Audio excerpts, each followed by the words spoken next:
बिस्मिल्लाहिर्रहमानिर्रहीम। अस्सलामु अलैकुम नाज़रीन। मारूफ एस्ट्रोलॉजर, रिलीजियस स्कॉलर और बिजनेस कंसल्टेंट मोहम्मद उसामा अली साहब हमारे साथ मौजूद हैं। काफ़ी दिनों के वक्फे के बाद एक मरतबा फिर आज हम गुफ्तगू करने के लिए उसामा साहब के साथ मौजूद हैं। उसामा साहब, बहुत सारी चीज़ें पाकिस्तान में हो रही हैं, चल रही हैं। सर फहरिस्त बुशरा बीबी जो हैं वो रिहा होके पहले पेशावर और फिर अब ज़मान पार्क में मौजूद हैं। पाकिस्तान तहरीक इंसाफ ने जलसे का ऐलान किया, जलसा मनसूख हुआ और अब अली अमीन गंडापुर साहब ये बता रहे हैं कि 9 नवंबर को पीटीआई के लोग जो हैं वो सवाबी इंटरचेंज है वहाँ पे जमा होंगे और उसके बाद जो है कोई लाहे अमली इस हवाले से आगे फर्दर दिया जाएगा। सर, क्या मंजरनामा आप देख रहे हैं, क्या चीज़ें आप होती देख रहे हैं, ख़ास तौर पे स्पेसिफिकली जब हम पीटीआई की बात कर रहे हैं? जी, बहुत शुक्रिया आपका। बिस्मिल्लाहिर्रहमानिर्रहीम, अल्हम्दुलिल्लाहि रब्बिल आलमीन, अल्लाहुम्मा सल्लि अला मुहम्मद व आले मुहम्मद। देखिए, पीटीआई की अगर बात करें तो बज़ाते खुद मुझे तो अब तक यही समझ आई है कि इमरान खान पीटीआई बज़ाते खुद अपनी कोई आइडेंटिटी क्रिएट करने में उस तरीके से नाकाम रही है। तो अगर पीटीआई का हाल पता करना हो तो बेसिकली तो इमरान खान का ही हाल देखना चाहिए और उसी पे बात करनी चाहिए। उसमें आपने देखा होगा कि हमने जब बताया था कि 20 अक्टूबर से 24 अक्टूबर के इन बिटवीन जो है वो वीनस उनको कोई कंफर्ट्स दे रहा है, और फिर आपने देखा कि वाइफ की रिहाई, वाइफ भी किसी भी की जो है वीनस कहलाती है किसी मर्द के चार्ट में या औरत के भी, क्योंकि मैरिड लाइफ होती है, उसकी कंफर्ट्स, लग्जरी उसी से जुड़ी हुई है। इवन लोगों को ये बड़ी आप देखें कि इस्लाम क्या कहता है, इस्लाम भी जब बात करता है तो ये कहता है कि शादियां करो, रिज़्क़ का मामला हो, फाइनेंशियल मैटर हो, शादी करो। और शादी को वीनस से ही देखा जाता है किसी के चार्ट में कि अगर वीनस अच्छी पोजीशन पे है तो शादी की ज़िंदगी अच्छी होगी, और अगर वीनस वीक है तो डेफिनेटली शादी की ज़िंदगी में ट्रबल्स होंगी। और कंफर्ट, लग्जरी, पैसा, बेगम, ये सब एक ही उसमें कंसीडर होते हैं, और एस्ट्रोलॉजी भी यही कहती है। तो अब उस हिसाब से देखें तो इमरान खान के लिए डेफिनेटली बेगम की रिहाई एक बहुत बड़ा सिग्नल है कि उनका असल में वीनस बेहतर हो रहा है, और उनकी जो वीनस की पोजीशन है उनके चार्ट में वो उनको अब फेवर देना शुरू कर चुकी है, जिसकी वजह से अब आप मज़ीद भी देखेंगे कि इमरान खान को मज़ीद कंफर्ट अदलिया की तरफ से भी और बाकी भी चैनल से मिलनी शुरू होती है, जो अब तक नज़र आ रही हैं। तो इसमें अब ऐसा है कि एक राहु सिर्फ उनके मेजर प्लैनेट्स में स्टक है, जो अगले साल ही मूव करेगा, लेकिन केतु मार्च अप्रैल में जो करेगा। हाँ, तो लेकिन केतु अभी नक्षत्र बदलेगा, राहु भी नक्षत्र बदलेगा, क्योंकि ये आपस में बिल्कुल आमने सामने चलते हैं। और केतु का जो अब 10 नवंबर को नक्षत्र बदलना है, और उस पर जुपिटर का एस्पेक्ट पड़ रहा है, 5th एस्पेक्ट उस पर, उससे ये लगता है कि सारे ज़ोडिक्स पे वैसे तो इम्पैक्ट आएगा उसका। 10 नवंबर के बाद तब्दीली महसूस करेंगे। इमरान खान की अगर स्पेसिफिकली बात करें तो 10 नवंबर की एक तारीख बन रही है अब उनकी ज़िंदगी में, एक जो जमूद सा आप लोग देख रहे हैं लीगल मैटर्स में, चीज़ों में, और उसमें थोड़ा सा जैसे कहते हैं ना कि तब्दीली वाक़ई होगी। 10 नवंबर वो तारीख बनेगी कि जो अब थोड़ा सा सिचुएशन को बदलेगी। और जो कंफर्ट्स हैं या चीज़ें हैं, स्लो मूविंग प्लैनेट्स जो हैं, कुछ नवंबर में बेहतर हो रहे हैं और कुछ प्लैनेट्स जो हैं वो दिसंबर में बेहतर होंगे। तो ओवरऑल आप देखेंगे कि इस महीने, नवंबर का महीना, इमरान खान का महीना, मुखालफीन के लिए, लीगल मैटर्स के लिए, उनके समझ लें कि जैसे समझ लें कि केतु उनके छठे घर में बैठा ड्यूटी पे आया था, उसने वहाँ के मैटर्स को करवाना था वाइंड अप, राइट। उसने वहाँ दुश्मन थे ख़त्म करने थे, लीगल मैटर्स थे ख़त्म करने थे, डेली रूटीन को ख़त्म करना था, वो ख़त्म हुई। अब लेकिन जैसे ही वो 5th हाउस की तरफ मूव कर रहा है, सन जो 5th हाउस में ल्यू का ये बनता है, जो इस नक्षत्र में जा रहे हैं, ये कॉमन है वर्गो एंड ल्यू का।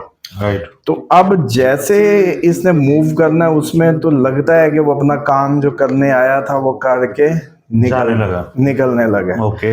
तो इसका मतलब है कि उसने अपनी चीजें और मामलात को वाइंड अप करना। और अब सैटर्न की एक डेट बनेगी खान साहब की 10 नवंबर, जिसमें आप लोगों को अचानक वाज़ेह तब्दीलियां इन मैटर्स को लेके, उनके वो बेशक लीगल मैटर्स हों, वो उनके मैनेजमेंट के मैटर्स हों, पार्टी कमांड हो, उसमें तब्दीलियां महसूस करेंगे। ओके। और सबसे बड़ी तब्दीली जो है वो 15 नवंबर को होगी, जब सैटर्न अपनी मूवमेंट फिर बदलेगा। जो वो रेट्रोग्रेड हुआ था वो वापस अपने ही जहां बैठा है अब वहां ही असर डालेगा। उसके नतीजे में ये होना है कि इनके, क्योंकि जब असेंडेंट चार्ट के हिसाब से वो 6th हाउस में, तो वहां वो बैठा इनको फतह देगा तमाम दुश्मनों पे।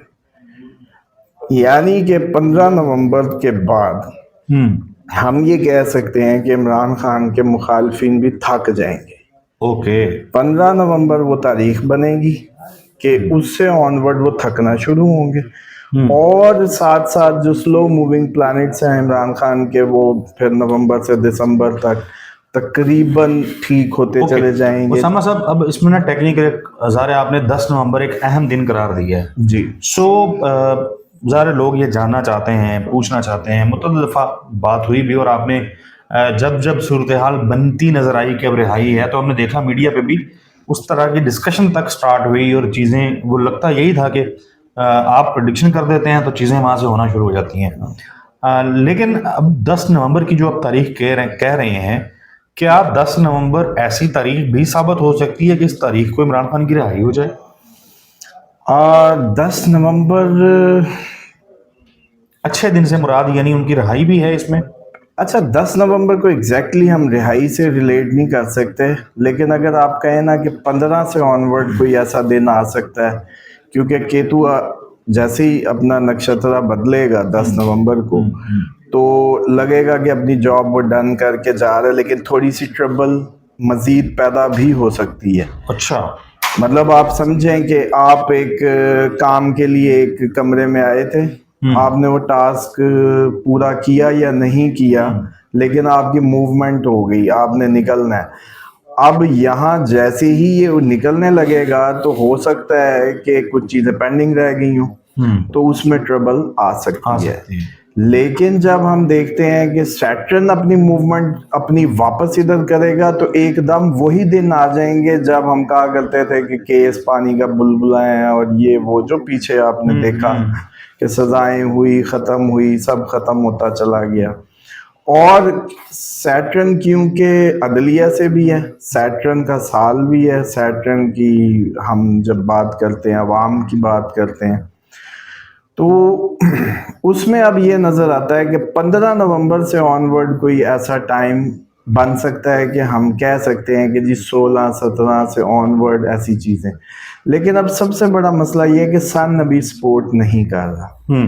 जिस तरह से हम जब इसकी डिस्कशन कर रहे होते हैं कैमिला वर्सेस ट्रम्प, तो हम सन को ही देखते हैं कि सरकार उसके सन क्योंकि 10th हाउस में आया, जहाँ 10th हाउस डूइंग हाउस होता है आपका, कर्म का घर कह लें या कामों का, तो वो अभी खान साहब का पॉजिटिव नहीं हो रहा।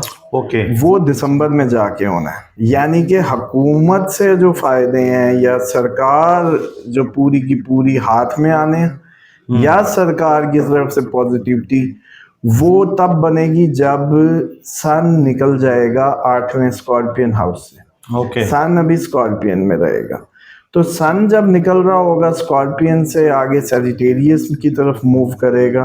वो फिर एरीज मून साइन को अगर जस्ट उठाएं तो फिर पॉजिटिव हो रहा है, मरकरी निकलने को है, वीनस निकलने को है। ये सारे क्योंकि डब्ल्यूएटी उसमें आए हुए हैं कि डाउन 6वें 7वें 8वें घर में, तो ओवरऑल सारा सिनेरियो डाउन था। ओके। ओवरऑल 15 फिर नवंबर हम ये कह सकते हैं कि वो तारीख हो सकती है कि अदलिया की तरफ से फेवर्स भरपूर हो जाएं 10 और 15 के दरमियान में, प्लस 15 के बाद समझ लें कि दुश्मनों के वो जैसे कहते हैं कि छक्के छूट चुके हों, लेकिन जो सरकारी पोजीशन या सरकार के लिए जो हम सन को देखते हैं वो फिर दिसंबर में जाके ठीक होगा। ओके, दिसंबर में जाकर ठीक होगा। यानी अब नाजरीन के लिए मैं रिपीट कर देता हूँ, इमरान खान की रिहाई जो है वो 10 नवंबर अच्छा दिन होगा। 15 नवंबर के बाद रिहाई के इम्कानात जो हैं वो बढ़ सकते हैं। अच्छा, और उसामा साहब ने कहा कि जो इक़्तिदार में कोई शख्स आता है, हुक्मरानी पे आता है, तो वो उस तरह की चीज़ें उनके उनके जायशे के अंदर 15 दिसंबर के बाद से आना शुरू हो जाएंगी।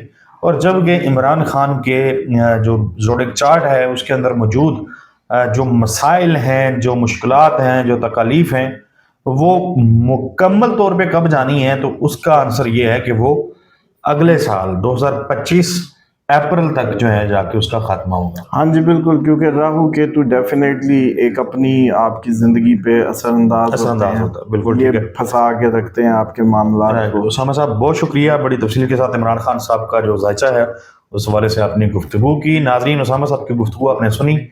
उसामा साहब का जो कॉन्टैक्ट नंबर है वो स्क्रीन के ऊपर चल रहा है। अगर आप लोग कुछ और जानना चाहें पाकिस्तान के सियासी हालात के ऊपर या अपनी ज़िंदगी से मुतालिक, तो आप व्हाट्सएप के ऊपर उसामा साहब के साथ कॉन्टैक्ट कर सकते हैं।